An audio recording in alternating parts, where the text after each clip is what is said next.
Hey wrestling fans, it's Shawn from the Scumbags of Wrestling. Have you checked out our latest t-shirt design?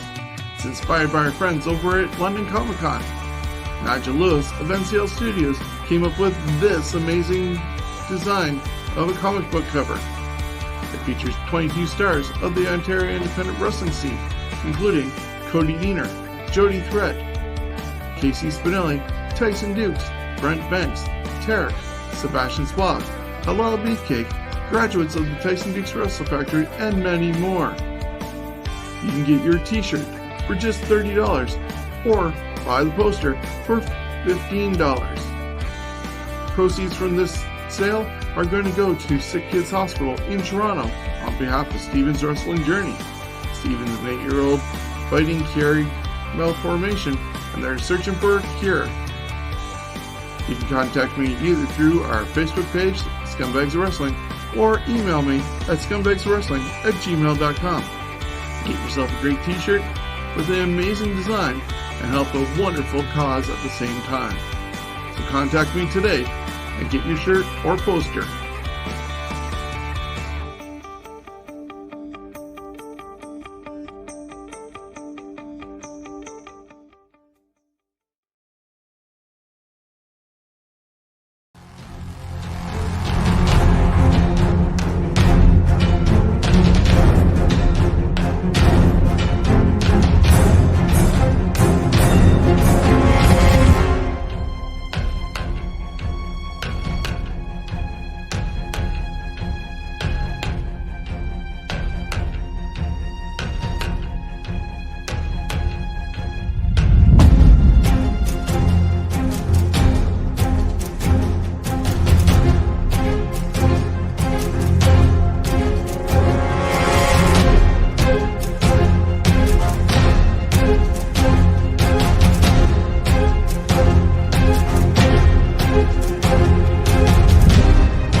Hey, ladies and gentlemen, boys and girls, it is episode 23 officially of TNT Thursday Night Throwdown, coming to you live on Sunday night, June the something or other, 21st.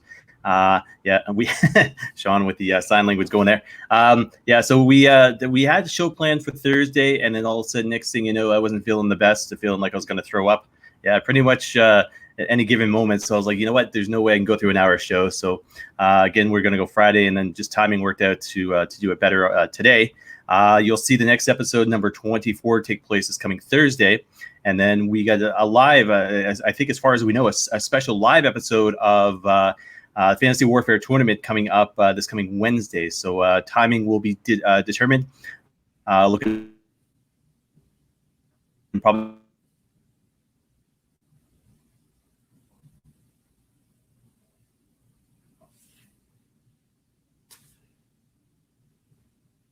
Good news. Chris. Am I back? Yeah, you're back. I was like, Steven's in the waiting room, and both of us are looking at each other like, what's going on? So yeah, we I made sure everything was we're trying to figure out what's going on. Yeah, the benefits of a live show. Anyways, I was about to knock on Shawn, but I guess I won't because that's kind of karma. I kind of went offline there for a sec, but hence the fact we get a co-host. So Shawn Bass and Scumbags of Wrestling alongside me as always. Shawn, how's your week been? Hasn't been too bad. Loving the weather, a little hot, but I would rather it be that and add air conditioning than be stuck in the house or bundled up or anything like that. Been able to get out for walks every morning, so it's been great. And we got the new shirts in. Yeah, Scumbags of Wrestling, the T-shirts. Hit up the official Thursday Night Throwdown website or CWN, and you'll find the links on both sides there. I'm going to bring in Mr. Steven O'Neil, fellow scumbag, and Mr. Toronto. Steven, how you doing tonight? Good. Still waiting for my shirt to arrive. So, but hopefully it's the right size, right, Chris? Yeah, it's something to do with it wasn't even that. It was the fact that my wife was coming into the building at the same time. So I said, "Hey, Christine, do you mind just getting the shirt from Shawn?" It wasn't the fact that it was the wrong size when she brought it up, because the fact is there was a poster that was thrown in for free. So I was like, "Hey, okay, this is pretty sweet." So the poster size, trying to get that frame is going to be another thing. But it was the comment that came along with the shirt, and Shawn was like, "Here you go, fatty." And that was what my wife had said to me. So I was like, okay, what the hell? And then all of a sudden I get the shirt and it looks like a friggin' tent on me. It's like, okay, you couldn't even get the proper size. So anyways, I am rocking an XL, okay? Shawn gave me a double XL. My goal is by the end of the summer to go down to a large. So hopefully you have to order more shirts there, Shawn, so there's more business in your pocket. But that's not in my pocket. That goes to Sick Kids Hospital. Yes, Mr. Steven Wrestling Journey. So I'll tell you this, the show I had planned for Thursday has gone I'll tell you this, swearing is out the window in this show. Fuck. Because the show I had planned for Thursday almost completely Vince McMahon overhauled because of the fact of what went down between Thursday all the way through down to last night. I haven't seen a lot of news taking place today, but I mean, we're going to get into the heavy topics tonight. Hence the fact I'm drinking a White Claw here. Mr. Tony Khan endorses those as well as Cody. Steven, puzzled look on his face. But if I haven't announced, Chris Maloney, TNT Thursday Night Throwdown taking place episode number 23 alongside Shawn Bass and Steven O'Neil. But let's get straight to it because there's so many kind of topics to talk about that have controversy in the past probably 10 days since we did the last show, episode number 22. But first and foremost, it's this. So it's the speaking out movement taking place right now. It's been taking place pretty much since Thursday. I was online Friday watching it blow up. Yesterday kind of died down a little bit. But the fact is, when you have 50,000 tweets, 50,000 hits on Twitter taking place in a matter of 36 to 48 hours, it's something unique. BBC News has picked up on it as well. And when I saw it for the first time, it was basically the article, the statement. It said OTT, Rev Pro, and TNT Extreme severs ties with David Starr. So that was the first thing I in fact did see. Now, David Starr, I'm aware of because I guess, I shouldn't say I guess, but we got to see him last summer in Toronto. I think it was the Progress show I got to see him at. And then all of a sudden he's really was heavily focused with the independent brand. From there, we get into other topics and headlines. And guys, I'm just going to round this out, just to get your thoughts as a whole, just once I'm done. But Mark, Adam Haggerty gone from MLW, Travis Banks and Ligaro dropped by Progress amid abuse allegations. Impact Wrestling's parent company released a statement that is with regards to, I think it's Dave Christ, Michael Elgin, and Joey Ryan are part of that. WWE has released Jack Gallagher.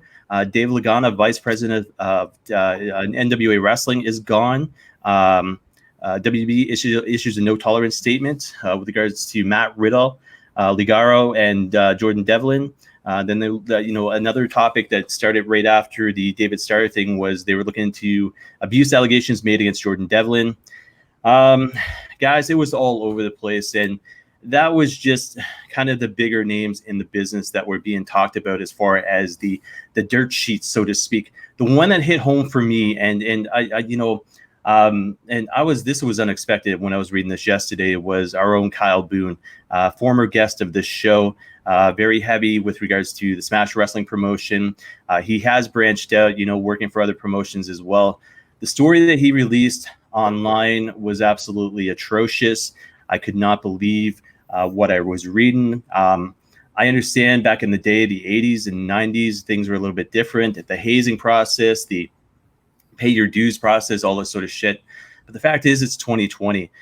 And it's one thing to read up about a David Starr or, a Jordan Devlin or Matt Riddle, because the fact is, they're superstars. They've been doing this for a while. But when it's somebody close to home, somebody that we've had on this show, somebody we've interacted with and seen, Shawn, you've seen pretty much from the beginning as far as Tyson Dukes and his Wrestling Factory went. I even said to Shawn at one of the shows when I think Kyle Boone was coming off the top rope for the first time doing a diving elbow or a splash, I said, this kid is going to be something. And when you read what he had posted and you read basically how it brought him down to maybe not want to do the wrestling business again, that's, to me, it's complete. Like I said, it's atrocious. It's complete bullshit. The guy he referenced was Congo Kong, and I will read this because there are two sides to every story.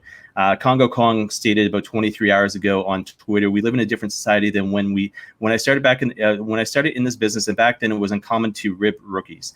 I certainly didn't intend for it to hurt you at all, let alone as bad as it did. I sincerely apologize for hurting you so bad. Our relationship since then and up until now gave no indication that there was any animosity between us, as it was all hugs and smiles that I knew of. We've been worked together since then at my request, and you were taken care of during said matches. If I had any clue that you felt like that, then I definitely would have squashed it then. As I told all the youngins, I only pick on people I like and see something in. Again, never my intention to hurt or scar you by any means, and I sincerely apologize. I hope we can hash this out between us like adults." So I will say this, personal viewpoint of myself, I've only got to see Congo Kong once. That was down in Border City Wrestling when the Impact tapings were taking place. I think this point in time, 2 years ago, maybe, going on 2 years down at St. Clair College. Seemed like a friendly guy. He's a huge part of Bordertown Pro Wrestling. You see him. I've seen him booked for quite a while here in Ontario Indie, as far as when I started becoming a fan again. But to what he did, and I will not read what Kyle Boone had posted. If you want to, go on his official Twitter. But it wasn't PG. It was, basically, it could basically take somebody like a Kyle Boone, who is educated as far as the business goes, has a good heart, very laid back, very endorsed, is one of the guys that you can go up to at a show and he will interact with you as a fan, no problem at all. The fact is, for him to state what he stated as far as how it made him feel, I think Congo Kong's a piece of shit for what he did. Trying to apologize for it, yes, that is the first step. But the fact is, if you're a rookie, if you're a veteran, and I say this being a wrestling fan since the time I was 3 years old, so 41 years now, and the stories that you've heard and this and that. But the fact is, I cannot, I'm starting to get hyped a little bit right now, but I cannot see a guy like Cody Deaner treating guys like Kyle Boone the way that Congo Kong did. I cannot see guys like Tyson Dukes, treating guys like Kyle Boone like that. I can't even see Shawn Spears doing that. And there was hype. There was talk about Derek Wilde and this and that, and that is in its own. But the fact is, for Congo Kong to do what he did to Kyle Boone, if that stuff is still happening. And you'll see in the background, the shirt I got in the top corner there, I put it up for a reason. That's Lufisto. There's somebody else who's tried to change this business. And to me, business needs to be changed as fans, especially with social media, out there. The fact is, we're reading this, we're seeing this. It's giving us an impression of as far as these guys go. I can't see why Kyle Boone would come up with a story like that and lie about it. But that is just our level. That is just independent level. So when you see stuff like Matt Riddle, and who knows about that, because the fact is, he's on TV, he was hyped, he was promoted on social media by the WWE, and nobody knew if he was going to be still in that match on SmackDown. To guys like David Starr, to guys like Ligaro, to guys like Jordan Devlin. I mean, it's a mess right now. And the fact is, on the independent level, I feel for these guys. On the pro level, you have to feel for these guys as well. But guys, do you think it's a case, and I want to get your viewpoints on everything I mentioned, but do you think it's a case of the business changing these guys, or do you just think it's one of those things where all of a sudden, hey, I'm a veteran, hey, you're a rookie, hey, it's like high school again, I'm going to haze you, I'm going to treat you like shit, and you're either going to put up with it, and you guys know about the Hulk Hogan stories over in New Japan, or over Japan about them breaking his legs and seeing how tough he was. Do you think there's any business, or do you guys think there's any, I'm trying to think of the proper words, any reason for this stuff to be taking place in 2020? Shawn, I'll start with you, and then we'll head over to Steven. Yeah, I don't think obviously there's any place for it in 2020 or any time for that matter. A lot of people get mentally scarred just from hazing, whether it's high school or locker room hazing in any sport, or as we're now finding out what's going on here in wrestling. Something tells me that I might have actually heard that Kyle Boone story maybe one time, even possibly from Kyle at the factory, because when you guys mentioned it, I was driving at the time after delivering some shirts, but I got home and saw the story, and it was just like something rung a bell with me on that one. But yeah, it's very low for anybody to do that. What makes me also see is the fact that this was Kyle's 5th show that he was on, and he was like 19 years old. And my guess is that Tyson was not there. And usually Tyson is riding with the guys, and they get booked on the same shows he is. But this, I'm going to guess, was definitely a show that did not have Tyson on. And so they were taking advantage of whether it was just Kyle or anybody else, because it did sound like somebody else got their money also taken from them from their sales of merchandise. But that's taking advantage of somebody's vulnerability, and that's very much uncalled for. As far as some of the other allegations go, and it's not to discredit any of them, you need to definitely, I'm not going to say no to anybody speaking out, because it definitely needs to be brought up regardless. But we also need to weigh both sides. As you said, there's 2 sides to every story. There's like 3 sides, really. Everybody's side, and then what actually did happen. But we saw what happened with Enzo, where that allegations got brought up, and turns out it didn't happen. I'm not saying it didn't happen for any of the other stories that are coming out.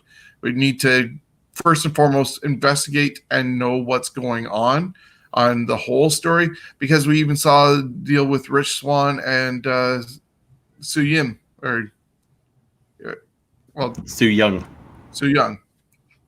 I was getting people mixed up, but yeah, we saw what happened there. It was a domestic dispute that got him fired, but it turns out they were fine. So, we see one side where it's definitely happening, and you have an ex of Jordan Devlin's showing pictures of bruising, and then you get the other side where maybe it didn't happen, or there's some confusion of a misunderstanding. So I hope if people are speaking out, it's legit, and the perpetrators and predators are getting weeded out of this whole thing, and the business can go forward in a positive and clean way. So yeah, I applaud everybody who's speaking out, and especially if it's legit.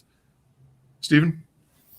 So I think Congo Khan's a piece of shit for doing that. Yeah. I would not go buy a ticket for any show he's on, because I would spit on him. You don't do that. I remember the first night Kyle Boone and the factory students were at London Music Hall, and you could see something special in them. You don't do there. So this might be controversial. I have no problem. With some of the ribbing, some of the fun jokes where you don't damage people we've all talked. I listened to Jim Cornette. I listened to Bruce Pritchard.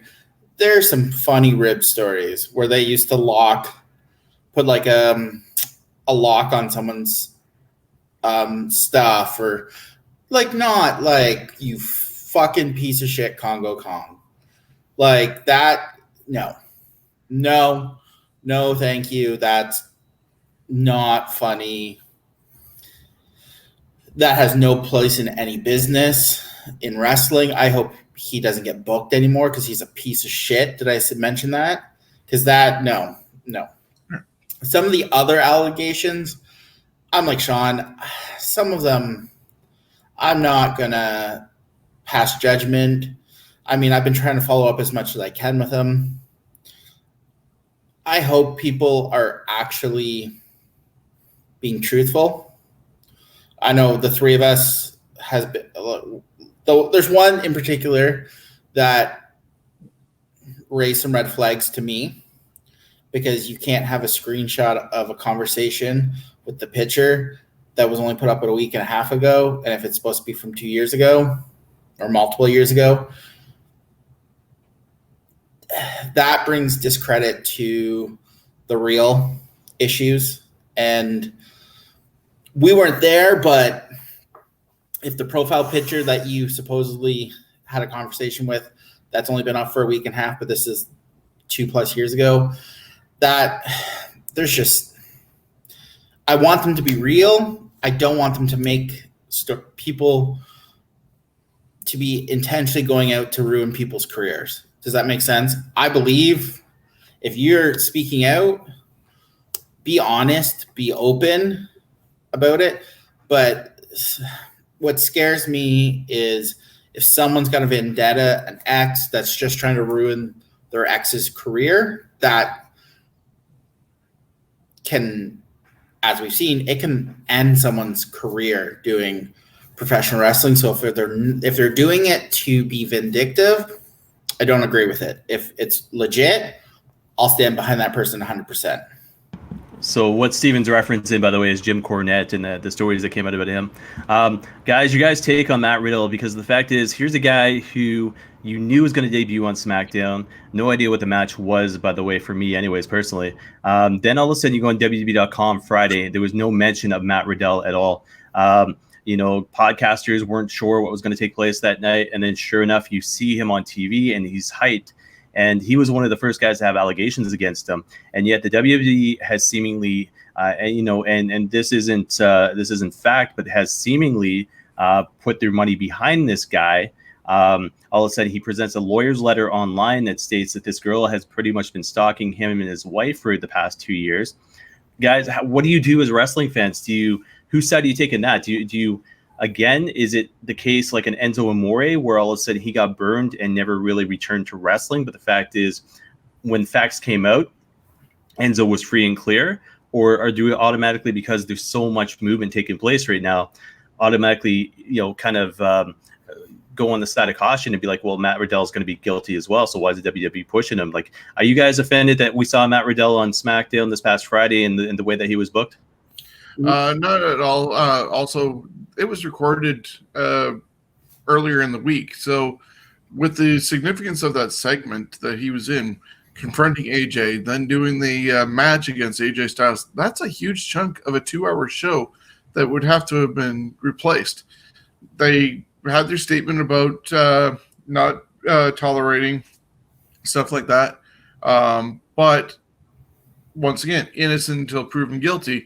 And so instead of jumping the gun like they did with Rich Swann and Enzo Amore, they still let it continue. They're looking into it as well.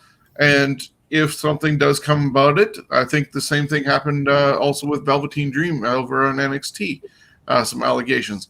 But they allowed him to continue because they're still looking into it. If things get changed and they find out that it's legit, then they can address it at that time. And whether they let somebody go like they did Jack Gallagher or, do some sort of punishment. Because even AEW, Jimmy Havoc is on that list as well. But Tony Khan said that he's basically not letting him go and that Jimmy Havoc is getting counseling instead for anything going on. He's getting rehab, yeah. Yeah, so they're at least, in their case, backing their talent, but getting them help for anything. at the same time. So you don't want to really ruin somebody's career. So how do you draw? I'm going to cut you off for a sec. How do you draw lines then? Because you get a guy like Tony Khan who's backing up a guy like Jimmy Havoc, but the fact is they got a guy like Jack Gallagher who they've completely let go. So I mean, Steven? There has to be. So I've been following the Matt Riddle one, and from what I gather, this was a woman he had a consensual affair with. I was listening to Dave Meltzer before. WWE knew about this woman before he signed 2 years ago. So he's had to change his phone number 3 times. I'm not excusing. If he did it, bye. Thanks for coming out. Your career is over. But if WWE knew and they did their investigation 2 years ago, because I'm sure they did, if he was open and honest with him, I'm sure they did some sort of investigation. This one is one of those ones that it sounds like someone might be just trying to ruin someone's career. Jack Gallagher getting released tells me WWE knows something that they're not releasing for who knows, but it tells me that they might have information that whatever hit, because I didn't read his, but whatever hit he's accused of is true. Yeah, because at the same time, even with the pictures with the ex of Jordan Devlin, which is one of the first ones also that came out, they have not made any comment that Devlin has been released and is no longer cruiserweight champion and stuff like that. Like when you're getting rid of Gallagher and the other two are still around, there's something that they're still wanting to make sure before sealing the deal like they did with Jack. Yeah, so to me, Jack Gallagher, there was clearly WWE did their investigation or whatever, and they have evidence. The other ones, I would much rather organizations do their due diligence and do it correctly, and you don't ruin someone's reputation. So, like, I'm not a fan of Enzo, but what do you guys think of somebody like Travis Banks, who's still employed with the WWE, but the fact is Progress has let him go? Different size company, someone who Progress very small, like smaller, they've got to make the decision. They don't have the lawyers like WWE would have, or the office to do an investigation. I'm sure if there was a Smash wrestler named, they'd have to do something really quick. They wouldn't have the lawyers and an office to go and investigate. So what about a guy like David Lagana, who's vice president at NWA? Do you think there's more to the story that Billy Corgan knew about? Yes. I think you'll find that there's probably more female wrestlers, which is the sad part. So it was one of those things where Lagana was probably the same type of, I guess, story that probably Gallagher was, as opposed to a Matt Riddle or a Jordan Bank or Jordan Devlin or any of those guys. I want to follow up with this though. So about 7 hours ago, Bordertown Pro Wrestling is currently investigating accusations regarding locker room conduct. They said they will release an update upon completion of our investigation. So it is good that they are looking into it. You had mentioned about Smash and whether or not it was one of their talents. And, I'll never forget, and Shawn, you can second this. And I'm not 100% what it was about, but it was the whole backstory of last year. And Shawn Spears was supposed to come into Smash Wrestling for 2 shows, Toronto show and London show. And then all of a sudden he gets, says, hey, sorry, you can't make the shows anymore. They book Orange Cassidy instead.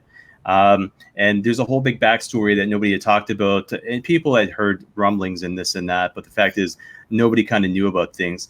The point I want to get to is this. Now, Sebastian Suave apparently had made a comment on Facebook one night saying that he made one of the toughest decisions that he had ever had to make or something like that, and hopefully he gets to stand on his feet or something like that. Do you think, as an independent wrestling promoter, it's tougher than, say, being on the pro scene? And saying that WWE has, people who buy their stock, shareholders that they have to answer to. Ontario independent scene, Steven, you said it best. The fact is, Congo Kong gets booked, you don't want to go see him. You're not going to basically support the brand that's booking him, basically because of what had been said, right? Shawn, what's your take on this? I mean, do you support a company for supporting a company, but if they start booking somebody that you know has a tarnished reputation, are you still going to support that company? I think it would depend on what goes on with that said talent, for starters, but ideally, no. I would hope that they wouldn't get booked. Just like we talked about a couple of weeks ago, you have that shirt of Lufisto behind you, and what came up with her saying what CZW did with their promotional, like the promotion of the women's matches in secondary sales, videos, and marketing. I personally, because of that and their statement also of, sorry about your luck, this is our property to do with as we please. I personally wouldn't want to back up a card that had CZW on it, whether they were partnering with another company or doing their own show. So if a promotion doesn't speak out against it, like how WWE has, probably NWA, impacted, as long as they're saying, hey, we're not tolerating this, then you would also assume that they're not going to book people who are accused of that. And so I would go to those shows. But if they say one thing and do a different thing and book them, then I probably wouldn't end up going to their show. Just like Steven said, Congo Kong on a show, not going to it. I was actually thinking of him being on our second version of a comic book with a monster and hero sort of theme because of his character, but no, not now. Yeah, it's so interesting because you think of all the promotions in the UK that got hit. I think pretty much every promotion here in North America got hit as well. I mean, you think WWE, WW, NXT UK, ROH got hit because the fact is Marty Scurll was one of the names that was dropped. Not a lot came out about him, but what do you do as far as him and being head booker? You've got him and then basically Kerry Selkin, and that's it for Ring of Honor as far as management goes. But you saw what happened to Dave Lagana. One of the guys we haven't talked about was Trent Seven over there in NXT UK. And he immediately said he's going to contact lawyers with regards to defamation of character. Is this something that you guys, I mean... I think even Tyler Bate was mentioned too. Yeah, I didn't see anything about Tyler Bate, but is this... So as a fan and as a male wrestler, you probably are scared to death to say anything at all, even though if you're 100% accurate. Now, do you see the point that, say, somebody like Trent Seven was trying to make, us saying, hey, you're coming after me, I'm going to fight back, I'm going to get a lawyer involved and try to shut you down immediately? Or do you basically just stay silent and not... The problem with social media is everybody has a voice. So if you're in a position where all of a sudden you are Vince McMahon or you are somebody like a Billy Corgan, do you tell your wrestlers to shut up, or do you basically let them have their say on social media because of the fact that it's their lives that are being destroyed, so to speak? Me personally, I tell them to shut up until the investigation's done. Like, let us do investigation. If you didn't do it, shut your mouth. Let us do our investigation. After we do our investigation, if it comes out that they're defaming you, then speak out. But don't speak out until we do our investigation. Like, I'm kind of disappointed in Border Town that they are doing they let that happen. B, that they're just not like, peace the fuck out, Congo Kong. Like, there's other ones in Ontario that I would hope that tell them thanks, but no thanks. The worst part about that story is, and go on Kyle Boone's Twitter and read it up, but the fact is there was a room full of people where this is happening in front of. Why didn't any one of those guys step up? See, and I thought from what I read, and maybe it's just the way I read it, that he pulled them aside. All right, Shawn, I'm going to get your statement, but I'm going to bring up Kyle Boone's actual tweet here. And it was also apparently as the intermission was going to happen. And so because he didn't sell a choke slam that Congo Kong did and went out to sell his new merchandise, that's what angered him in that regard. So I think it was probably pull aside, as Steven said. And even if it wasn't, people were probably getting ready themselves to sell their merchandise. And, two people having a conversation might not seem out of the ordinary. So, all right. So you know what? I'm gonna read this word for word because it's Kyle Boone was brave enough to bring it up. Shadow was seconding him, and I do believe that there's a bigger issue at hand than just Kyle Boone. But I believe there's a lot more stories to it, is what I'm trying to say. But so Kyle Boone says this: I tried to joke with him talking about Congo Kong to ease the tension, but he stood there with his hands out and repeated that I had to choose dick or money in front of the entire locker room. People were watching, laughing, and egging this on as it went on for roughly 20 minutes. Never thought in my life I'd be in a position where I had to choose between showing somebody my dick or giving them money. I'd heard stories about how these situations panned out, and I didn't want to come off as a bitch, as he puts it. The locker room or risk not getting booked again. So eventually I turned my head, closed my eyes, and opened my tights. He scoffed and said he didn't see it, and demanded I still hand the money to him anyways. So I did, hoping this would finally be over. It wasn't over. It continued, and Kyle Boone had posted about 4 different images there as far as what the story that he went to. One of the reasons I want to bring it up as well, because of the fact is Ali, who is a mainstay here in Ontario, says one of the reasons she hasn't been able to bring anything up, and now she's married to a wrestler. Okay, she's been involved in the business. I think she's 18 years old. And she says one of the reasons why she hasn't brought it up herself, and she put this on Twitter, was the fact is because she doesn't want to have to she doesn't want to have to fear not getting booked again. I mean, do you think that's fair to anybody at all? Kyle Boone just stated in what I just read. Do you think, with what's going on, do you think it's even tougher for the females to speak out because of that right there? It's the booking aspect of it, right? You can go to a Smash show, so to speak. I'm just using them as a reference. But the fact is, you could have 8 matches on that show. You might see one woman's match. So all of a sudden they speak up, they speak out, and all of a sudden that one woman's match isn't going to feature them. Do you think, I mean, does this destroy somebody's confidence in as far as the wrestling business goes? Because Thursday I had to shut down my laptop because I was sick and tired of reading it, because I was just like, why am I following this business anymore? But I mean, how does it end? I mean, we're watching the Black Lives Matter thing goes on right now. How does this thing in the wrestling business end? Is it going to be one movement that's going to be shut down, say, a week from now, or is it basically?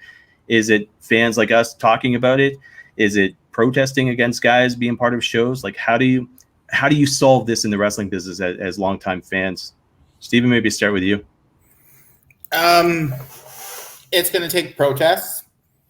If it's going to take fans to sorry, I was reading the side comment. We're not going to get there because I'm going to lose my shit on that. It's going to take fans to protest the promotion if they're booking people who are, and found guilty of what they're being accused. If they're not found guilty, fine. But if you are found fucking that you've done something, like, you piece of shit, Congo Kong, I hope he never gets booked again, because that one hits way too close to home. The other ones, if you've done what you're being accused of, and I don't care if it's Jim Cornette, I'll delete every podcast I listen to. I will. No, you don't do that to anyone. You are talking to someone who is an openly gay male who was bullied all of his life because of being gay. No. Bullying, harassment does not sit well with me. I'll tell you a little story. Last week, I live in the gay village. Fucking car of males go by, call me a fucking faggot in 2020. I do not put up with bullying. You're going to get me emotional. I'm going to be pissed. I've tried to commit suicide because of people who have bullied people. I don't play this game. This one touches way too close. if they haven't done it, if you're being accused and you haven't done it, and the person who's making these lies up, that's not cool, because it's going to bring the real accusations, and it's going to tarnish them. So I really hope everyone who's making these accusations are being 100% truthful. It makes me wonder at the same time, if this happens to somebody that young and that green, how many other times has it happened to other talent in his same position? Was this a one-time only thing, or is this a regular occurrence that's happened before? So I tell you this, and I'm going to share a story right here too. So you can say you're sorry for something, but it doesn't necessarily make things right. I grew up the son of an alcoholic father, and good thing for me, he's been about 18 years sober, coming up this October. But I tell you this, it never takes away those scars. It never takes away those memories. And a lot of times it's the mental aspect of it sometimes. And I will go months without talking to my dad, even though we've got a great relationship now. And my wife will simply ask me, hey, what's going on? And it's the drawback, the pullback. It's and that's me personally, you know what I mean? It's nothing to do with my dad's relationship now, because it's phenomenal. I just talked to him on the phone today for Father's Day, but the fact is it's that drawback. That's my personal aspect of it. So when you think about the wrestling business, you think about the Kyle Boone story. The fact is, why is he going to go into a locker room again? Is he ever going to not want to sell something that happened in the ring? You know what I mean? It's that mental aspect of that story that's always going to affect him. And he even said he's not going to enjoy the wrestling business as much. So to some fuckers out there that want us to let this go because the guy said sorry, stop watching the show, because that's not what the point is. You can say you're sorry, and that's great. But until Kyle Boone and Congo Kong hammer this out, be a fan of Congo Kong, that's great. But for what he did, I don't agree with. I don't know him as a person. I don't know what's happened since. But the fact is that shit should not be happening in the locker room. So if you don't agree with it, stop watching the show. But that's all I got to say about that. So, Shawn, you want to say anything further before we go on to the next topic here? No, just as I said, I hope if that was a one-time only thing, that it definitely does end, and hopefully, regardless of what organization it is, that they get weeded out, and the right people are doing it for the right reason. All right. So originally on Thursday, I had two other topics I was going to talk about. I thought I was like, oh shit, WWE is not doing too well this week. Number one was WWE and COVID-19 taking place.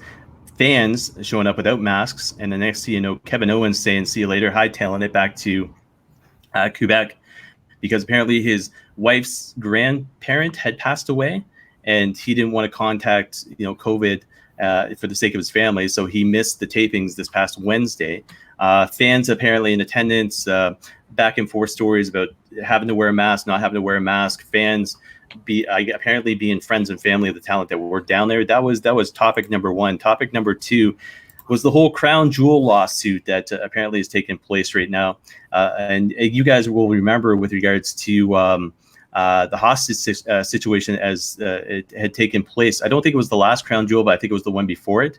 And it was because it's something to do with money and finances, and Vince McMahon had pulled the plug on Saudi TV and then jetted out of there with Hulk Hogan as well as Ric Flair to get the hell out of there. And the next thing you know, you hear about the plane ride, the plane stall from hell. They missed SmackDown, I think, in Boston, and the way things went. So, guys, just quick thoughts just with regards to COVID-19 existing still in the WWE, almost July, as well as your guys' thoughts on whether or not this lawsuit's going to pan out or whether or not it's just going to get buried. Steven? I think the lawsuit's going to get buried. I've been reading on that, and it's an unnamed wrestler and blah blah. Let's give me some real facts and not an unnamed wrestler. So once we see more, I still think it gets buried, but we'll see. I'm so shocked that a WWE or NXT recruit tested positive. I'm surprised that AEW hasn't had a positive test. And I mean, I'm guessing they have, and they just haven't announced it. But I mean, Kevin Owens, I think every wrestler has a right to be like, nope, not putting myself, not putting my family at risk. From what I read, that was his father-in-law or mother-in-law had just passed away because of COVID. I mean, every wrestler has to make the decision. Every person has to make their own personal decision. I think he made the right one probably for himself. I mean, I'm sure all three of us would have our own decision if we were in that position. We'd all have probably different reasonings. But I think I'm not surprised WWE had a positive test. I still think you will find that AEW's had positive tests. And it doesn't surprise me. Florida had a big spike. It doesn't surprise me, honestly. Yeah, I see the lawsuit stuff probably getting swept under the carpet because, see, there's a lot of different stories going on with that whole thing. Where was it contract? Was it this? Was it that? And people are saying, oh, there was guns and all that. Consider where you are. It was Saudi Arabia. Even if there was mechanical issues like they say there were with the plane and the important 20 got out of there trying to get back in time to do SmackDown, and it didn't work out for them. Or, they just got the most important people out of there and sacrificed the other ones as a hostage situation. There's so many different stories. You never know. And like I said, it's Saudi Arabia. They're going to have guns probably there at the airport. And regardless of them being a hostage situation or just a regular routine thing like security here in Canada or in the US at the airport, who knows? Like a former unidentified star coming up with these allegations as well. Unless there's proof and you're willing to speak up loud enough and attach your name to it, it's all rumor and innuendo until officially done. And they then came out later on saying that the deal is done. Things are in a happy place with Saudi Arabia and WWE, 2 shows a year, provided there's no COVID-19 issues. But 2 shows a year, everything's fine and dandy, so they wouldn't have to risk another hostage situation or a broken down plane if it was conspiracy that way. COVID-19, it's going to be everywhere. Like they're rolling the dice every time that they do something. That people complain about WWE having the plexiglass, but consider the size of the performance center. They're trying to at least do as best they can, separating the people who are trying to create some crowd noise and the ones that are trying to perform, as opposed to AEW, who are in an open air, I want to say mezzanine, but whatever the Daly's place is, it's open air setting. So they've already said it's safer to be outside and do things than it is to be inside. So, whether or not they've been hit or not, who knows? You got NASCAR, who's had 500 fans fill seating in a bleachers and all that they have, with a friend that came by. So it's 1,000 people, but they're all spread out. It's open air as well. Who knows? Until there's a cure, you're always going to roll the dice. You can go grocery shopping and catch it. Like, who knows? And just be thankful that there's only now been 2 things. The one that happened before WrestleMania that was possibly involving Carmella and or Corey Graves. I think that was the rumored names being popped up there. And whatever the NXT rookie or even below NXT, just the Performance Center recruit, that could have been a whole lot worse between now and last March 13th when everything started going to hell in handbasket. Kevin Owens taking some time to go back home. Yeah, he did it before and thought it was safe to come back and started wrestling. This news comes out. Yeah, he's going back with his family. He's not going to get punished for it. You got Sami Callahan, Sami Zayn, who's doing the same thing. Roman's doing the same thing.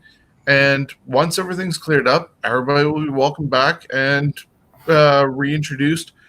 And really, Kevin Owens, what was he doing? He was a background to all the stuff going on with Apollo Crews, Andrade, and Angel Garza. So he's not missing a major spot. He's not giving up a main event position to go home and be safe with his family.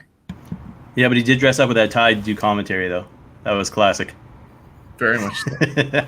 All right. Quick thoughts. The Undertaker, is he done? Apparently, episode 5 has been launched and is a whole big hashtag right now online saying, "Thank you, Taker." I still haven't seen it, so I'm going to watch it probably after this show. So thoughts on Taker, if this is it as well. Now, he did quote apparently saying he's good with being done in the ring. That had nothing to do with, say, the graveyard match or whatever the case may be. Second thought is this: is Edge done? Here's a guy who injured his triceps, now is out at least 6 to 8 months. At his age, pushing probably 48 years old, once he's healed up. Do you feel like he's done, or do you feel like maybe one more match, maybe next year's WrestleMania, and then he's calling it quits? Guys, thoughts on Taker and Edge? I think Edge, probably one more match, and then I would hope that he maybe transitions down to the Performance Center to be a coach. If that's something he wants. I know he signed, a long-term deal, with 3-year deal? 3-year for 5 shows a year. Yeah, so they could use him in the Performance Center or as a producer, whatever role because he's got talent. He can, but I assume he's going to have one more match and go out on his own terms. Taker, if that was it, I'm okay with that. Undertaker will always be top 5 in my book. I mean, I remember watching him as a kid, and I just grew in appreciation. I know he had some regrettable matches, and he's openly said he regrets some of those matches in Saudi Arabia. But I'm sure he was paid millions of dollars, and, well, it's tough to say no to $10 million or more. But I would assume that I think we've seen the last of The Undertaker until his Hall of Fame induction. Shawn, what do you think? He said that I haven't seen it either, but I saw on Facebook a bunch of quotes that also the thank you, Undertaker, that he's happy with what happened with the graveyard match. He's stepping away. He has no desire to get back into the ring. And as you pointed out, that doesn't mean he can't do another cinematic thing. But he says he has more things to offer outside of the ring than inside the ring. And he has a 15-year deal. So as the unfortunate thing with WWE, never say never. And Vince McMahon, he said, could even call him up any time during those 15 years. I hope he doesn't. And it's more, if he does call him up, it's just for appearances and goodwill ambassadorness. But yeah, I truly hope that was Undertaker's last hurrah. And I do look forward to watching. I saw episode 4 already, but my wife has not yet. So I want to see episode 4 again. Hold on. And, is she actually watching this with you? She's been watching Undertaker's documentaries. Damn, she likes the documentary. She doesn't like the in-ring stuff. Yeah, but what the fuck? Dude, she's into the dark shit. She watched that Jake Roberts stuff with you, and now this. Yeah. So who knows? But yeah, I want to see some Papa Shango stuff next. That's only if they do it in video. Oh yeah, it's got to be doc, you said, eh? Yeah, documentaries. All right. So, guys, I want to say this, belated, by the way, but happy 42nd birthday to Tyson Dukes. Originally, I was going to say that on Friday if we had done the show, but June 19th, 1978. So, Cody Deaner was right. He is an old man. Go from there to Shawn Spears is on, speaking of the pillars of wrestling or the Sean, what do you call them? The Four Horsemen of Ontario Indie? The Ontario Four Horsemen. So Shawn Spears, guest on AEW Restricted this past Thursday. Listen to the episode; it's very good. He talks about his wife and basically flatbacks wrestling that's down at Florida there. Very gifted, very underrated performer, but he said he's happy if he gets another 2-3 years, and then that's it for him. He's good. AEW versus AEW versus NXT this week. It was up. Apparently no NASCAR on. So AEW 772, 746 to NXT. Major reason I'm bringing this up is because of the highlights. So basically, and Steven, I'll get your thoughts first because I know you fucking love AEW. But Orange Cassidy taking on Chris Jericho at Fyter Fest. We got Ricky Starks challenging Cody. Huge signing to me by AEW from the NWA. Abaddon signing with AEW as well. And then on the other side of things, and I think I actually mentioned this on this show. I don't know if it was a prediction show or what, but I was thinking, why not take Keith Lee, put him up against Adam Cole title for title? So next week, Keith Lee, Finn Balor, Johnny Gargano for the North American Championship. July 8th, right against Fyter Fest. Adam Cole defends the NXT Championship against the winner in a winner-take-all match that following week. So your guys' thoughts on AEW as well as NXT this week? What are you looking forward to the most? Orange Cassidy, Chris Jericho, or maybe a potential Keith Lee versus Adam Cole for the championships? And then thoughts on Ricky Starks as well. I think Ricky Starks to AEW has potential. Things scare me because what are they actually going to do with him other than dropping him out to fucking Orange Cassidy probably. The show overall was not one good. Trying to think. Sex Gods versus Best Friends was actually not bad. The Hangman Page and Kenny Omega versus Kip Sabian, Jimmy Havoc. That was this week, right? Yeah. It showed me again why Kenny Omega. They have something there with Kenny Omega, but then they put fucking Suicide Squad in or whatever, or Superbad Squad. Why? So, why? Hold on. Slammiversary is not tonight, by the way. It is July the 18th, I believe, and then the next night is Extreme Rules by the WWE. So thanks for the comment, though, David. No one cares about Impact Wrestling. But there was the potential of EC3 returning. He's kind of hyping up on social media right now. Ooh. I mean, I'm interested. Fyter Fest has some matches that I'm interested in, and some matches that I would rather fast forward through.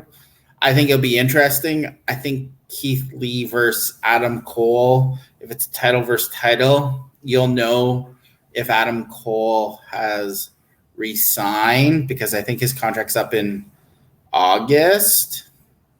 So it'll be quite interesting, Adam Cole, Keith Lee.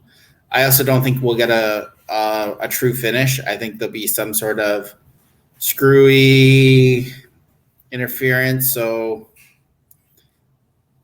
it'll be interesting. I think those 2 weeks of Fyter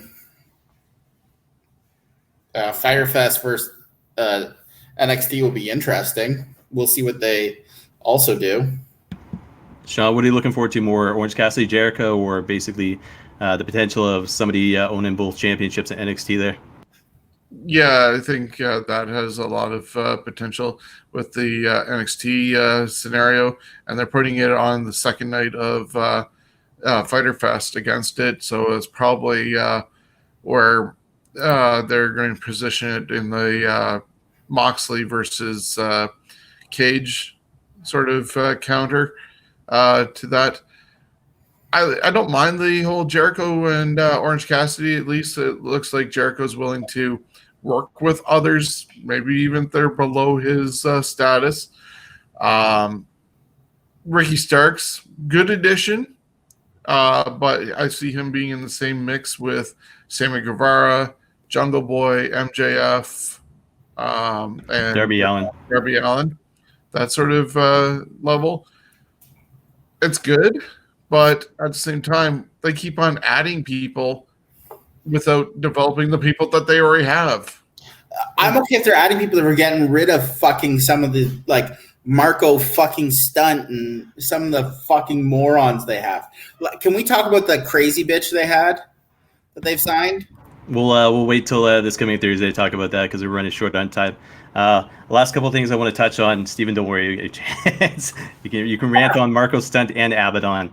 But guys, I want to quickly make note of this. So New Japan Pro Wrestling, New Japan Cup 2020 taking place.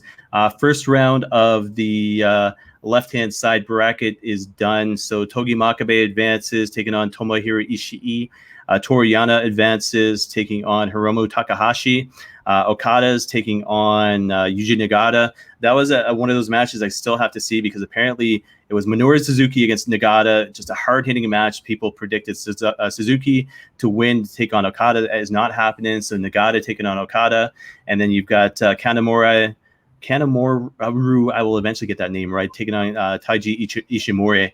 That's in the left bracket. And relevance to this is the right bracket takes place tomorrow. I believe it's 6 a.m. for us, but double check the New Japan website or my own website, cwnonline.ca, just 4 times and this and that. But you'll see Hiroshi Tanahashi, Sanada, Zack Sabre Jr. taking on Kota Ibushi first round, Shingo Takagi, Bushi, Evil, Hiroki Goto. So a lot of big names on that side as well. Shawn, I know you'd seen Backyard Pro this week. I haven't had a chance to catch it yet, but what were your thoughts on it? And are you looking forward to part 2 taking place this week? Yeah, part 2 happens on Thursday at 8 o'clock. I won't be seeing it live this time, but the first night, it was interesting. It was basically Ontario's version of Southpaw wrestling that WWE did. Everybody with different characters. Definitely there's social distancing as much as any other promotion is because there's only like whoever's running the camera, the 2 participants, or a Rock in the case of Psychotic Michael's match, and the referee.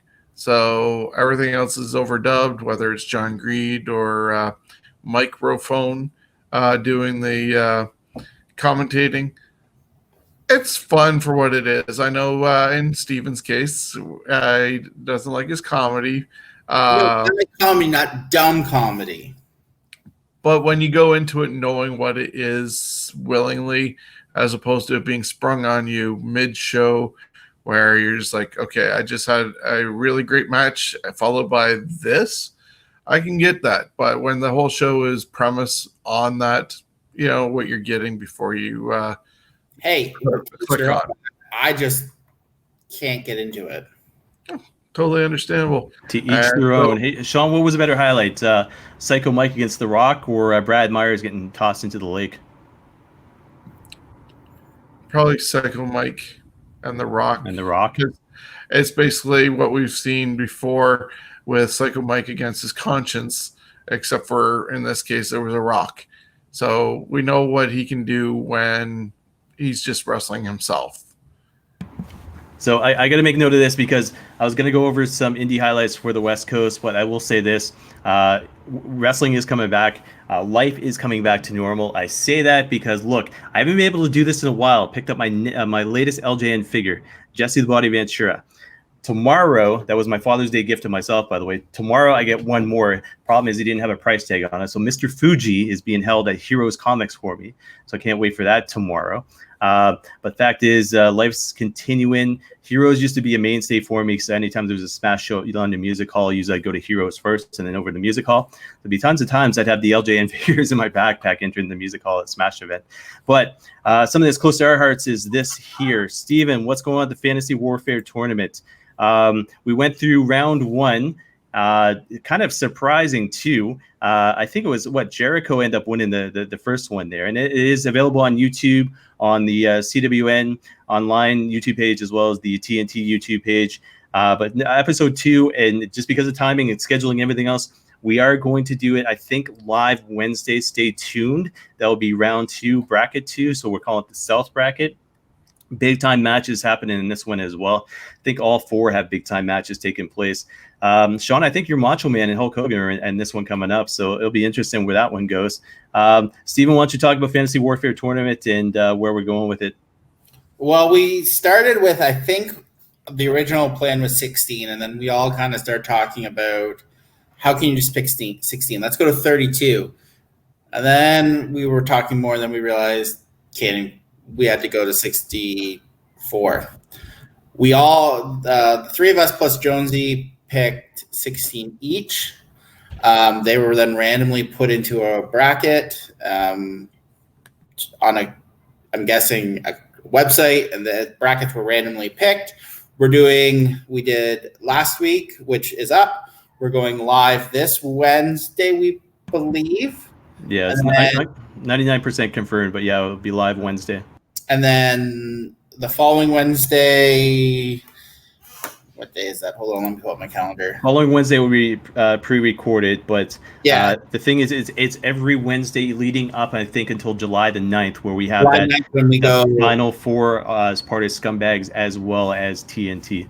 Which there was some healthy debate on last week's episode, and I have a feeling this one's going to be just as healthy because I'm not saying someone's favorite wrestler that he likes to talk about, but I have a feeling someone's going to be...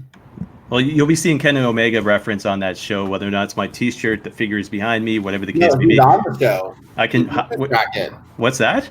Kenny Omega's in this bracket. Well, that's what I mean. So you will see my Kenny Omega shit come out on that show. I really hope I get my Jim Cornette. I will have both PWI magazines on both sides of me here.